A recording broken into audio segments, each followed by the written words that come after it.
আপনারা একটি শরিকি বাড়িতে থাকেন এবং সেখানে আপনার সঙ্গে আরো 5 শরিক একসাথে বসবাস করেন। এবার এই শরিকি বাড়িতে থাকার যে সমস্যাগুলো আছে সেগুলোও আপনাদের কাছে আছে, আবার শরিকি বাড়িতে থাকার সুবিধাগুলোও আপনাদের কাছে আছে। সমস্যাগুলো কি কি? আপনারা কে কখন রান্নাঘরে যাবেন, কে কখন ঠাকুর ঘরে বসবেন, বা কে কখন বাথরুমে যাবেন, সেই নিয়ে দ্বন্দ্ব লেগেই রয়েছে। আবার ঠিক তেমনি ভাবে আপনার বাড়িতে যখন কেউ অসুস্থ হয়, আপনাদের লোক বলের কখনো অভাব হয় না। কিন্তু কালের নিয়মে একদিন অবশ্যই প্রমোটারি শুরু হলো আপনাদের পাড়ায়, এবং আপনাদের এত বড় বাড়ি, সেই বাড়িটিও কিন্তু প্রমোটারের বিষ নজরে পড়েই গেল। এবার প্রথমেই বলেছিলাম, আপনার বাড়িতে আপনি আপনাদের সাথে আরো 5 জন শরিকের সাথে বসবাস করেন। এবার দেখবেন, আপনার বাড়িতে যদি প্রমোটার আসে, তাহলে সেই প্রমোটারকে ডেকেও কিন্তু নিয়ে আসে আপনার বাড়িরই কোনো একজন শরিক, যিনি হয়তো এই বাড়িতে একদমই অ্যাডজাস্ট করতে পারছেন না। তাই ওই যে 5-6 শরিকের মধ্যে 1-2 জন শরিক এরকম রয়েছে যারা প্রমোটারকে ডেকে নিয়ে এলো, কিংবা প্রমোটারের অলরেডি নজর ছিল, সেই 2 শরিক তাদের সঙ্গে এগ্রিড হলো আপনাদের বাড়িটা যাতে প্রমোটিং হয়, এবং সেই প্রমোটার আপনাদের এসে 5 জন শরিকের সাথেই কথা বলল এবং আপনাদেরকে বলল যে আপনারা বাড়িটা আমাদেরকে দিয়ে দিন, আমরা প্রমোটারি করব এবং আপনাদের সবাইকে ফ্ল্যাট দেব, যেটা সাধারণভাবে হয়ে থাকে। এবার আপনারা খুব স্বাভাবিকভাবেই প্রথমে রাজি হলেন না, এবং তারপরে আপনারা মনে করলেন যে বাড়িতে দীর্ঘদিন অশান্তি হচ্ছে, নিত্যদিন এই নিয়ে অশান্তি হচ্ছে, এবং অবশ্যই প্রমোটারের চাপ তো রয়েছে, কারণ প্রমোটারও তো আবার লোকাল পলিটিক্যাল পার্টির আশ্রিত বলে কথা। তো ফাইনালি আপনারা রাজি হতে বাধ্য হলেন নিজেদের শান্তি বাঁচাতে। তো শান্তি চুক্তিতে সাইন করার মতো করেই আপনারা 5 শরিক বসলেন এবং ফাইনালি আপনাদের বাড়িটা সেই প্রমোটারের কাছে দিয়ে দিলেন। তিনি আপনাদেরকে যে কথাটা আগে দিয়েছিলেন, অর্থাৎ 5খানা ফ্ল্যাট আপনাদেরকে দেওয়া হবে 5 জন শরিককে, এবং আপনাদেরকে একটা অভিবাসন দেওয়া হবে। মানে আপনারা যখন বাড়িটা দিয়ে দিচ্ছেন, তখন আপনাদের একটা থাকার জায়গা তো যতক্ষণ না ফ্ল্যাট তৈরি হচ্ছে ততক্ষণ দিতে হবে। এবার তারপরে কি হলো? আপনারা কি 5খানা ফ্ল্যাট পেলেন 5 জন শরিক, বা আপনাদের প্রপারলি অভিবাসন কি দেওয়া হলো? এবার দেখুন কি ভাবছেন আপনারা, যে স্টোরিজ উইথ সুমন অ্যান্ড কোম্পানিতে এইসব কি নিয়ে আলোচনা হচ্ছে, প্রমোটারি, পলিটিক্যাল পার্টির লিডার, ঝামেলা ঝাঁটি। আমাদের তো সাবজেক্ট এটা নয়, অথচ থাম্বনেলে অন্য কথা। দেখুন, এক্স্যাক্টলি আমরা এই নিয়েই কথা বলছি। কিভাবে বলছি সেটা এইবারে আপনারা জানতে পারবেন। এই যে আপনাদের কাছে এত বড় একটা ভূমিকা করলাম, এই যে আপনাদের শরিকি বাড়ি, এই যে পলিটিক্যাল পার্টির লিডার, এই যে প্রমোটার, এই যে শরিক, এত কিছু বললাম, এর পেছনের কারণ কি? কারণ হচ্ছে এই আপনাদের গোটা শরিকি বাড়িটাই হচ্ছে আমাদের অখণ্ড ভারত, আর তাদের প্রত্যেকজন শরিক হচ্ছি আমরা, এবং আজকে যাদের সঙ্গে আমাদের বিভক্তিকরণ হয়েছে তারা। আর পার্টিকুলার সেই প্রমোটার যিনি আপনাদের কাছে প্ল্যান দিয়েছিলেন এবং যেভাবে আমাদেরকে আলাদা করেছিলেন, তিনি হচ্ছেন নাথিং এলস ব্রিটিশ সরকার। আর তাদের পেছনে যে পলিটিক্যাল পার্টির লিডারদের মদত আছে, সেইটা হচ্ছে সেই অখণ্ড ভারতের পলিটিক্যাল পার্টির লিডার্সরা। এবার তারা কারা, কিভাবে অখণ্ড ভারতের পার্টিশন হয়েছিল, সেটা ক্রমশ প্রকাশ্য। আমি সুমন। আমি মৌমিতা। গত সপ্তাহে স্বাধীনতা দিবসের প্রাক্কালে আমরা একটি এপিসোড করেছিলাম, স্বাধীনতা ও আমরা। আপনারা অনেকেই সেই এপিসোডটা দেখেছেন। আমরা চাইবো আপনারা সেই এপিসোডটা আরো দেখুন এবং আপনাদের মূল্যবান ফিডব্যাক আমাদেরকে জানান। আর সেই এপিসোডের শেষেই আপনাদেরকে বলেছিলাম যে আজকের পর্বটা, মানে the partition of the undivided India, সেই পার্টিকুলার, অর্থাৎ ভারতবর্ষ ভাগ, এই পার্টিকুলার পর্বটা আমরা এই সপ্তাহে নিয়ে এসেছি আপনাদের জন্য। আপনারা প্লিজ এপিসোডটা শুনুন, দেখুন, আপনাদের মূল্যবান ফিডব্যাক আমাদেরকে জানান। এবং আমরা আজকের এপিসোড শুরুর আগে কয়েকটা কথা বলে দিতে চাই। আমাদের এই এপিসোড কোনো রকম ভাবেই কোনো কমিউনাল দাঙ্গা বা কোনো কমিউনিটির এগেইনস্টে কোনো হ্যাট্রেড ছড়াবার জন্য নয়। সেই সময়ের প্রামাণ্য তথ্য এবং দলিল থেকে আমরা যেটা পাচ্ছি, সেটাই আপনাদের সামনে কিছুটা তুলে ধরার চেষ্টা করব আমরা। তাহলে আর দেরি নয়, শুরু করি আজকের এপিসোড।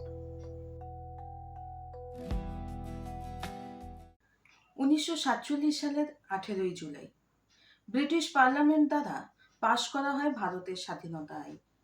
সেই আইন অনুসারে ভারত এবং পাকিস্তান দুটি স্বাধীন রাষ্ট্রের বিভক্তিকরণের কথা বলা হয় এবং সেই আইন লাগু করা হয় 15ই অগস্ট থেকে। এবার দেখুন, ব্যাপারটা হচ্ছে এই আইন তো 18ই জুলাই 1947 সালে প্রথম আইনটা পাশ করলো ব্রিটিশ পার্লামেন্ট। কিন্তু এই যে ভারত ভাগ, এটা শুরু কিন্তু 1947 সাল বা 1946 সালে হয়নি। তার জন্য আমাদের আরো খানিকটা পিছিয়ে যেতে হয়। এই যে পিছিয়ে যাওয়ার ইতিহাসটা বলবো, সেটার কিন্তু শুরু হয়েছিল আমাদের বাংলায় সালটা 1905। তখন বাংলার শাসক বা viceroy Lord Curzon. Lord Curzon প্রশাসনিক কারণ দেখিয়ে তিনি বঙ্গভঙ্গ করার চেষ্টা করেছিলেন, এবং তিনি বঙ্গভঙ্গ করতে কিছুটা সক্ষমও হয়েছিলেন। কিন্তু সেই সময় রবীন্দ্রনাথ ঠাকুর এবং বাংলার তৎকালীন সমাজের সুধী সমাজ পথে নামে, এবং 1911 সালে বঙ্গভঙ্গ রদ করা হয়। কিন্তু দুঃখের বিষয়, বঙ্গভঙ্গ তৎকালীন রদ করলেও 1940-42 সাল থেকেই ব্রিটিশদের একটা টালমাটাল পরিস্থিতি তৈরি হয় দ্বিতীয় ওয়ার্ল্ড ওয়ারে পার্টিসিপেট করার পরে, এবং সেই জন্য তারাও কিন্তু কোথাও না কোথাও বেশ কিছুটা আর্থিক সমস্যার সম্মুখীন হয়েছিল। তাদের পক্ষে এই ঔপনিবেশিকতা চালিয়ে নিয়ে যাবার মতো ক্ষমতাও কিন্তু প্রায় ফুরিয়ে এসেছিল। একদিকে অর্থনৈতিক টালমাটাল, আরেকদিকে তৎকালীন বিপ্লবীদের সশস্ত্র এবং নিরস্ত্র সংগ্রামে ব্রিটিশরা অ্যাকচুয়ালি কোণঠাসা হয়ে পড়েছিল, এবং তখনই ভারতের স্বাধীনতার সম্ভাবনা অত্যন্ত উজ্জ্বল হয়ে ওঠে। 1947 সালে যাওয়ার আগে আমাদের বেশ কিছু বছর পিছিয়ে আসতে হবে। 1920 সালে অসহযোগ এবং আইন অমান্য আন্দোলনের যে কর্মসূচি, তা ব্রিটিশ সরকারের ওপরে ভারতের স্বাধীনতা প্রদানের জন্য চাপ সৃষ্টি করা হয় এই কর্মসূচিগুলোতে। এবং 1930 সালে যখন জওহরলাল নেহেরুর নেতৃত্বে ভারতের জাতীয় কংগ্রেস পূর্ণ স্বাধীনতার একটি প্রস্তাব রাখা হয় পূর্ণ স্বরাজের জন্য। ব্রিটিশদের সরাসরি শাসনের উদ্দেশ্য ছিল দুটি: একটি সাম্রাজ্যবাদী স্বার্থ রক্ষা করা এবং ভারতীয়দের উপর প্রতিনিধিত্ব করা। এই কারণে পরবর্তীকালে তা ক্রমশ ভারতের স্বাধীনতা আন্দোলনের দিক নেয়। এবার আমরা ভারত বিভাজনের সময়টাতে আসি। দেখুন, ভারত বিভাজনের ক্ষেত্রে যেটা প্রথমে আমরা আলোচনা করেছিলাম, সেইখান থেকেই বলছি, ভারত বিভাজনের ক্ষেত্রে ব্রিটিশদের যতটা হাত ছিল, তার সাথে সাথে অখণ্ড ভারতবর্ষের পলিটিক্যাল পার্টির নেতাদেরও কিন্তু ঠিক ততটাই হাত ছিল। ভারতের জাতীয় কংগ্রেস এবং মুসলিম লীগ, তাদের অনেক অনেক ব্যাপারে তাদের ঐক্যমত্যের অভাব ঘটেছিল।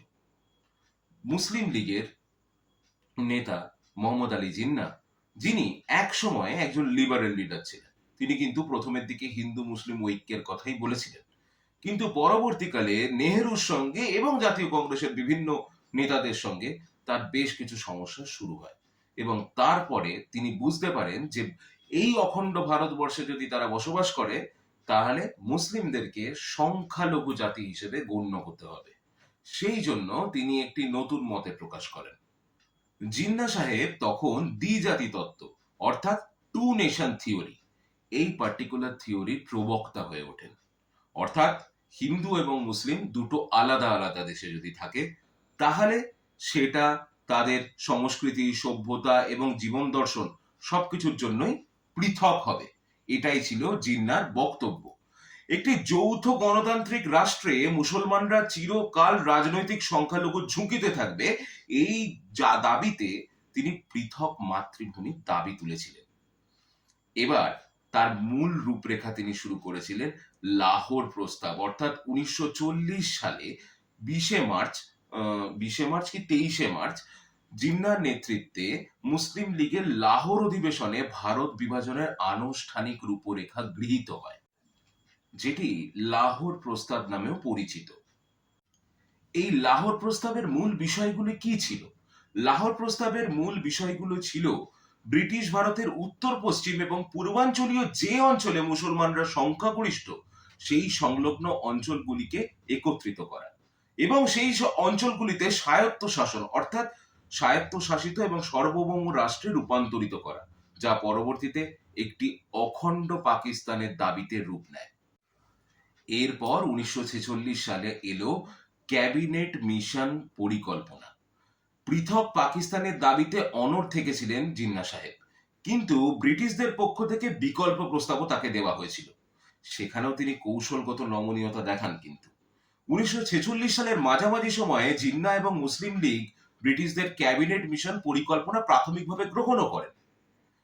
এবার এই পরিকল্পনায় সরাসরি পাকিস্তান গঠনের কথা না বলে একটি শিথিল যুক্তরাষ্ট্রীয় ব্যবস্থার প্রস্তাব দেওয়া হয়েছিল, যেখানে কেন্দ্র শুধুমাত্র প্রতিরক্ষা, পররাষ্ট্র এবং যোগাযোগ দেখভাল করবে এবং প্রদেশগুলো নিজেদের মধ্যে দল গঠন করে ব্যাপক স্বায়ত্তশাসন ভোগ করবে। জিন্নাহ এটিকে একটি অন্তর্বর্তী পদক্ষেপ হিসেবে মেনে নিয়েছিলেন, কিন্তু কংগ্রেসের নেতৃবৃন্দ কিন্তু সেটা মানতে পারেনি। সেই জন্য ডিরেক্ট একটা প্রবলেম তৈরি হয় তাদের মধ্যে, এবং তারপরে আবার জিন্নাহ সাহেব পৃথক পাকিস্তান রাষ্ট্রের দাবিতে অনড় হয়ে যান। এবং এই সময়ে জিন্নাহ সাহেব 1946 সালে 16ই আগস্ট দিনটিকে ডিরেক্ট অ্যাকশন ডে বলে ঘোষণা করেন। আর সেই সময়টায়, অর্থাৎ 16ই আগস্ট থেকে 19শে আগস্ট 1946 সালে কলকাতার বুকে যে ভয়াবহ সাম্প্রদায়িক দাঙ্গা ঘটেছিল তা ইতিহাসে গ্রেট ক্যালকাটা কিলিং নামে পরিচিত। এটি ভারতের স্বাধীনতা এবং দেশভাগের ইতিহাসের অন্যতম একটা রক্তাক্ত এপিসোড। কি হয়েছিল এই সময় সেটাতে আসা যাক। 16ই আগস্ট 1946 সালে কলকাতার শহীদ মিনার ময়দান, তৎকালীন ওকটাল্লানি মনুমেন্ট ময়দানে একটি বিশাল জনসভা হয়, যেখান থেকে ডিরেক্ট অ্যাকশন ডের কথাটা কিন্তু ঘোষিত হয়। এবং তারপরে গোটা কলকাতা শহর জুড়ে দাঙ্গার বারুদ ছড়িয়ে পড়ে।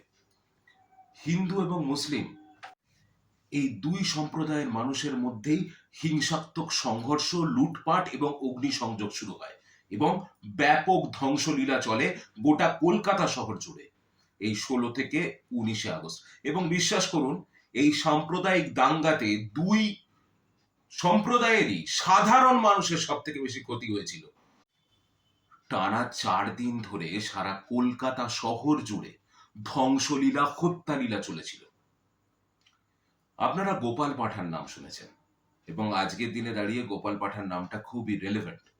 আপনারা যদি চান আমরা দ্য গ্রেট ক্যালকাটা কিলিংস এর ওপর একটি পার্টিকুলার আলাদা করে এপিসোড আনি, তাহলে আমরা সেটা আনতে পারবো। যাই হোক, আমরা প্রসঙ্গে ফিরি। এই 4 দিন ধরে সব থেকে বেশি যাদের ক্ষতি হয়েছিল সেটা কিন্তু কলকাতার সাধারণ মানুষ, সেটা হিন্দু মুসলিম দুই সম্প্রদায়ের মানুষের ওপরেই কিন্তু নির্মম অত্যাচার চালানো হয়েছিল। এবং সরকারি এবং বেসরকারি হিসেব অনুযায়ী এই দাঙ্গায় প্রায় 4,000 থেকে 10,000 মানুষ নিহত হয়েছিলেন মাত্র 4 দিনের দাঙ্গায়। মাত্র 4 দিনের দাঙ্গায় প্রায় 10,000 মানুষ নিহত হয়েছিলেন। এবং সব থেকে বেশি ইম্পর্টেন্ট ব্যাপারটা হচ্ছে প্রায় 15,000-এরও বেশি মানুষ, এটা কিন্তু সরকারি সংখ্যা, হয়তো সংখ্যাটা আরো বেশি, প্রায় 15,000 প্লাস মানুষ এই দাঙ্গায় গৃহহীন হয়ে পড়েছিলেন। ব্যাস, আর কি। তারপরেই লর্ড মাউন্টব্যাটেন, মানে তৎকালীন ভারতের ভাইসরয় লর্ড মাউন্টব্যাটেনের সঙ্গে ভারতীয় জাতীয় কংগ্রেসের নেতাদের এবং মুসলিম লীগের নেতাদের মাল্টিপল মিটিংস হয়, এবং সেই মিটিং এর দ্বারাই নির্বাচিত হয় যে ভারতের ভাগ করা হবে। এবং 1947 সালের 18ই জুলাই ফাইনালি সেই আইনটা ব্রিটিশ পার্লামেন্টে পাসও করে দেওয়া হয়, এবং সেই আইন লাগু করা হয়, অর্থাৎ আইনটা প্রণয়ন করার যে ডেটটা দেওয়া হয় সেটা হচ্ছে 15ই আগস্ট। 15ই আগস্টের মধ্যে এই আইনটা পাস করতে হবে। এবার এখানে কয়েকটা ব্যাপার বলে রাখা দরকার। তৎকালীন অখণ্ড ভারতবর্ষের নেতারা, মানে মুসলিম লীগের নেতা এবং জাতীয় কংগ্রেসের নেতারা কিন্তু কয়েকজন প্রশ্ন তুলেছিলেন যে এত শর্ট টাইম পিরিয়ডের মধ্যে এই যে দুটো সাম্প্রদায়িক ভিত্তিতে যে ভাগটা হচ্ছে, সেখানকার মানুষদের কোনো সমস্যা হবে কিনা। লর্ড মাউন্টব্যাটেন তার জবাবি চিঠিতে লিখেছিলেন যে তিনি একজন সোলজার, তো তিনি কমপ্লিটলি দায়িত্ব নিচ্ছেন যে কোনো রকম ভায়োলেন্স হবে না, এবং ভারতের সাধারণ মানুষ খুব সুন্দরভাবে নাকি এক দেশ থেকে আরেক দেশ, মানে সেই পার্টিকুলার জায়গাটাকে নাকি পার করতে পারবে। কিন্তু আসলে সেটা হয়নি। এইবারে আসি সেই বহুল প্রতীক্ষিত র্যাডক্লিফ লাইনের ব্যাপারে।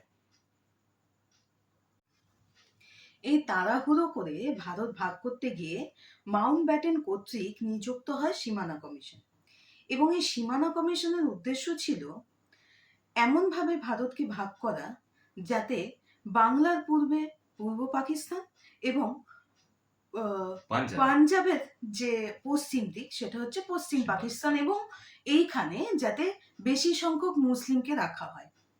এবং এই যে সীমানা কমিশন তাতে গঠিত ছিল, তারা হচ্ছেন 4জন ভারতীয় ন্যাশনাল কংগ্রেসের 4জন সদস্য, 4জন সদস্য মুসলিম লীগের, এবং এদের নেতৃত্ব দিচ্ছিলেন বা সভাপতিত্ব করছিলেন সিরিল র্যাডক্লিফ, যিনি ছিলেন পেশায় একজন আইনজীবী এবং যাকে ব্রিটিশ সরকার কর্তৃক নিযুক্ত করা হয় এই সীমানা বন্টনের জন্য। এবং বলা বাহুল্য তিনি আগে কিন্তু কখনোই ভারতে আসেননি, এবং মাত্র 5 সপ্তাহের জন্য সিরিল র্যাডক্লিফ ভারতে এসেছিলেন। হ্যাঁ, এবং তিনি ভারতের ডেমোগ্রাফি সম্পর্কে তার কোনো রকম আইডিয়া ছিল না। তিনি খালি একটা ম্যাপ নিয়ে, অখণ্ড ভারতবর্ষের ম্যাপ নিয়ে অফিসে বসেছিলেন একটি টেবিলের ওপরে, এবং তিনি একটি লাইন টেনে অসাধারণভাবে ভারতবর্ষকে বিভক্ত করে ফেললেন। এর সাথে সাথে একটা অদ্ভুত কথা শুনবেন। 1947 সালের 15ই আগস্ট ভারত স্বাধীন হল, কিন্তু র্যাডক্লিফ অ্যাওয়ার্ড বা র্যাডক্লিফের যে রায়, সীমানার যে রায়, সেটা কবে প্রকাশিত হয়েছিল জানেন? সেটা প্রকাশিত হয়েছিল ভারত স্বাধীন হওয়ার 2 দিন পর, অর্থাৎ 17ই আগস্ট। অর্থাৎ তৎকালীন যুগে মানুষ এটা জানতোই না যে ভারত ভাগ হতে চলেছে, তারা খালি কানা ঘুষো শুনেছিল। এবং যেটা হয়েছিল, এই অমানবিক পরিণতি হয়েছিল যে এক রাতের ব্যবধানে নদী, জেলা, এমনকি একই পরিবারের ঘরবাড়ি দুটো ভিন্ন রাষ্ট্রে বিভক্ত হয়ে যায়। মুর্শিদাবাদ বা নদিয়ার মতো সীমান্ত এলাকার মানুষরা হঠাৎ করে জানতে পারেন তারা কেউ কেউ পাকিস্তানে থাকেন, আবার কেউ কেউ জানতে পারেন তারা ভারতে রয়েছে। একটা বিশেষ কথা বলতে চাই এর সাথে। কিছুদিন আগে রিলিজ করেছিল একটা সিনেমা, ইমতিয়াজ আলীর তৈরি একটি সিনেমা, যেটা আমার মনে হয় আপনাদের মধ্যে অনেকেই দেখেছে। সিনেমাটির নাম मैं वापस आऊंगा।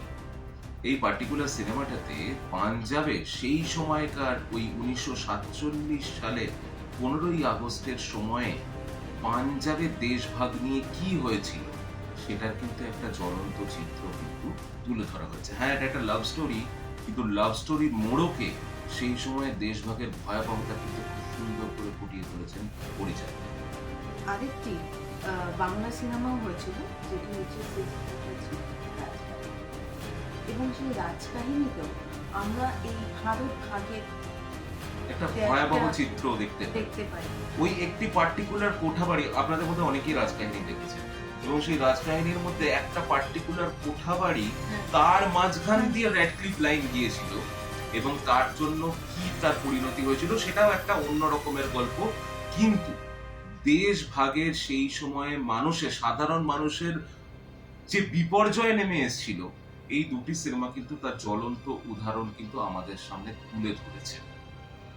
আর কি জানেন, বিশ্ব ইতিহাসের অন্যতম বৃহৎ মানব অভিবাসনের সাক্ষী এই দেশভাগ। ভিটেমাটি হারিয়ে লক্ষ লক্ষ মানুষ নিঃস্ব হয়ে এপার থেকে ওপারে পাড়ি জমান, নদী তীরবর্তী এবং সীমান্ত অঞ্চলে ছিন্নমূল মানুষের পুনর্বাসন ও জীবন যুদ্ধে এক করুণ অধ্যায়। এইভাবে দেশভাগ। সীমানা ভাগ যখন হচ্ছিল তখন 1.5 কোটি হিন্দু, শিখ, মুসলিম তারা সীমানা অতিক্রম করতে শুরু করে, এবং মনে করা হয় আনুমানিক প্রায় 2 লক্ষ। এখানে একটা আনুমানিক ব্যাপার বলতেই হচ্ছে, কারণ তখন সরকার কিন্তু স্থায়ী নয়, অতএব সরকারি হিসাবেও কিন্তু প্রচুর গোঁজামিল ছিল সেই সময়। তাও মনে করা হয় যে আনুমানিক 2 লক্ষ থেকে 20 লক্ষ মানুষ এই বিভাজনের জন্য মারা যান। এই বিভাজনের সময় এক দেশ থেকে এই সীমানা পারাপার করতে গিয়ে প্রায় 2 লক্ষ থেকে 20 লক্ষ মানুষ নিহত হন, বেশ কিছু মানুষ মিসিং হয়ে যান, তাদের কোনোদিন আর পাওয়া যায়। তাদের কি হয়েছিল কেউ জানে না। তখন সেই সময়ে দাঁড়িয়ে দুই পারেরই দুই মানুষদের মধ্যে প্রচন্ড রকমের সমস্যা সৃষ্টি তো হয়েছিল, তার সাথে সাথে বিভিন্ন জায়গায় তখন শরণার্থী সমস্যা দেখতে পাওয়া যায়। বিভিন্ন, বিশেষ করে কলকাতায় এবং বিশেষ করে অমৃতসর, পাঞ্জাবের বিভিন্ন জায়গাতে শরণার্থী সমস্যা কিন্তু প্রকট হয়ে উঠেছে। কারণ র্যাডক্লিফ লাইন এই দুটি পার্টিকুলার স্টেটের ওপর দিয়ে গিয়েছিল, তাই সব থেকে বেশি শরণার্থী সমস্যা কিন্তু বাংলা আর পাঞ্জাবে হয়েছে। এই সময় যেসব মানুষেরা তাদের পরিবার নিয়ে এপার থেকে ওপারে আসছিলেন বা ওপার থেকে এপারে আসছিলেন, তারা অনেক তাদের পরিবারের লোক হারিয়েছে। আর একটা জিনিস ভাবুন, আপনার নিজের তৈরি করা বাড়ি, আপনার নিজের জমি, আপনার নিজের জন্মভূমি, সেটা ছেড়ে যখন আপনাকে সম্পূর্ণ নতুন একটা জায়গায় চলে যেতে হয়, যেটাও আগে আপনার জন্মভূমির অন্তর্গত ছিল, কিন্তু একটি পার্টিকুলার দিনের পর থেকে সেটি আপনার আর জন্মভূমি রইল না। সেই সব মানুষ যারা দেশভাগের এই সময় নিজেদের প্রিয়জনকে হারিয়েছেন, নিজেদের শিকড় হারিয়েছেন, তাদের পরিবারের কয়েক পুরুষ হয়তো আজকে নেই, কিন্তু তাদের মনের মধ্যে সেই সময়কার যন্ত্রণার ঘা আজও কিন্তু দগদগে হয়ে আছে। তাদের প্রতি আমরা সমব্যথী। দেখুন, পার্টিশনে আমাদের ভালো হয়েছে না খারাপ হয়েছে সেই আলোচনা এখানে ইম্পর্টেন্ট নয়। আমরা আজকে stories with Suman and company যে এপিসোডটা প্রেজেন্ট করার চেষ্টা করলাম, সেটা হচ্ছে যেভাবে পার্টিশনটা হয়েছিল, যে শর্ট টাইমের মধ্যে পার্টিশনটা হয়েছিল, এবং যেটুকু সময় সাধারণ মানুষকে দেওয়া হয়নি শুধুমাত্র পলিটিক্যাল স্বার্থ চরিতার্থ করার জন্য, তাকে stories with Suman and company কোনোদিন সমর্থন করেনি, পরবর্তীতেও করবে না। With this note, Suman Adhikari, Moumita Chakraborty, we are signing off from today's episode.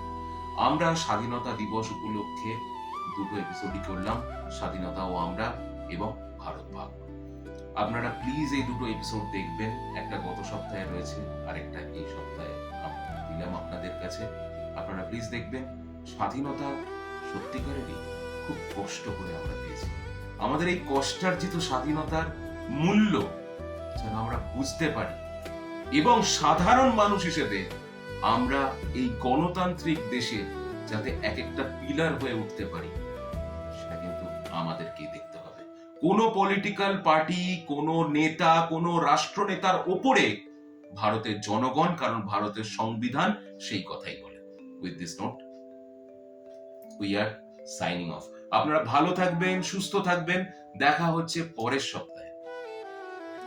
পরের সপ্তাহে আবার নতুন কোনো পর্বে নতুন কোনো ঘটনার অনুক্রম নিয়ে আমরা চলে আসবো আপনাদের সামনে। ততক্ষণের জন্য সকলে ভালো থাকবেন, সুস্থ থাকবেন। শুভরাত্রি। জয় হিন্দ। জয় হিন্দ।